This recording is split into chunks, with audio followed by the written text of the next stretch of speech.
Hello दोस्तों, अस्सलाम वालेकुम वरहमतुल्लाहि वबरकातुहू। उम्मीद है आप सब हज़रात बख़ैर होंगे। जो लोग उर्दू अनुवादक की तैयारी कर रहे हैं उसके लिए मेरा ये वीडियो बहुत ही मुफीद साबित होने वाला है। तो मेरे YouTube channel Iqbal history circle पर आपका इस्तकबाल है। अगर आपने अभी तक मेरे चैनल को सब्सक्राइब नहीं किया है तो उसे ज़रूर सब्सक्राइब कर दीजिए। मैं जितना भी वीडियो बनाता हूँ सब आपको मिल जाएगा। आप जो है हमारे चैनल को सब्सक्राइब करने के बाद उसमें देखिए जितना वीडियो है वो उसे पढ़िए, नंबर वाइज पढ़िए। सबसे पहले हमने कवायद पर बनाया है और उसी पर अभी जारी है। तो ये चौथा वीडियो है। आइए हम देखते हैं। आप देख रहे होंगे स्क्रीन पर लिखा हुआ है हरूफ की किस्में। तो हरूफ की किस्में, हरूफ की कितनी किस्में हैं? अलिफ ममदूदा और अलिफ मकसूरा, ये भी हरूफ की किस्में हैं। ठीक है, तो ये जो अलिफ है इसकी दो किस्में हैं। कौन कौन है? अलिफ ममदूदा और अलिफ मकसूरा। अलिफ ममदूदा किसे बोलते हैं? इससे पहले वाली वीडियो हमने बताया था कि अलिफ ममदूदा उसे बोलते हैं जो दूसरे अलिफ के साथ मिलकर पढ़ा जाए, उसे अलिफ ममदूदा कहते हैं। ठीक है,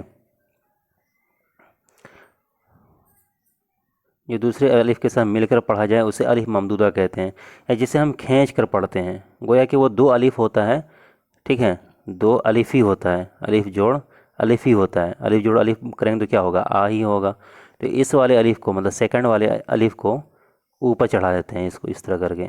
तो एक तरह से वो दो अलिफ होता है। वही लिखा हुआ है।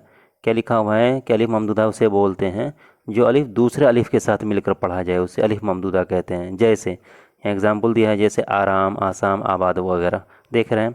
तो आराम जो लिखा हुआ है, आराम, इसको आराम भी पढ़ सकते थे, आराम, लेकिन नहीं, इस पर मद है। ये भी एक तरह का अलिफ ही है। ठीक है ना? तो दो अलिफ मिल जाने की वजह से इसे खींच कर पढ़ रहे हैं। अभी इसको अलामत ही करार दे दिया गया कि ये मद की अलामत है। इसको निशान मद कहते हैं। ठीक है, क्या कहते हैं? निशान मद कहते हैं इसको। देखिए यहाँ लिखा हुआ है। ठीक है, तो ये हो गया उसकी अलामत। आगे चलिए, अलिफ मकसूरा। तो दो किस्में हुई, अलिफ ममदूरा और अलिफ मकसूरा। अलिफ मकसूरा ये है अलिफ मकसूरा। ठीक है, जब अलिफ दूसरे अलिफ के साथ ना मिले तो उसको अलिफ मकसूरा कहते हैं। इस अलिफ पर कोई निशान नहीं दिया जाता है। ठीक है, दूसरे अलिफ के साथ ना मिले। जैसे जाहिल है, ये जो जाहिल, यहाँ से यहाँ तक मिसाल देखिए, ये सारा जो मिसाल है इसमें एक ही अलिफ है। ठीक है, जाहिल क्या है? जाहिल, जीम अलिफ जा, हेल हमज़ेर हिल, या आमिल, या इमरोज़। ठीक है, सब में एक ही अलिफ है। इसको अलिफ मकसूरा कहते हैं। ठीक है, कि किसी दूसरे अलिफ के साथ मिला हुआ नहीं है, इसमें मद नहीं है। तो ये हो गया अलिफ मकसूरा। अब नून की भी दो किस्में हैं। कौन कौन है? नून ज़ाहिर और नून गुन्ना, ये दो किस्में हैं। नून ज़ाहिर, नून गुन्ना। नून ज़ाहिर किसे कहते हैं? नून ज़ाहिर, ये देखिए,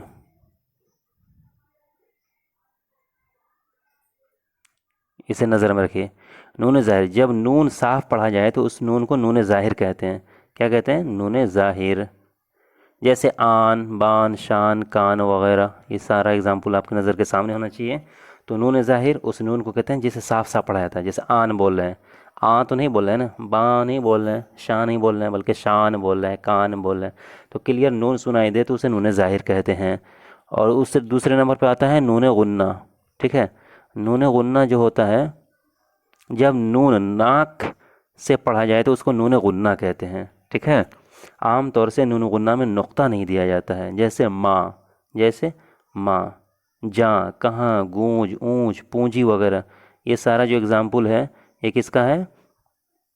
ये नून गुन्ना का है। ठीक है, माँ में नून गुन्ना है, नून ज़ाहिर नहीं है।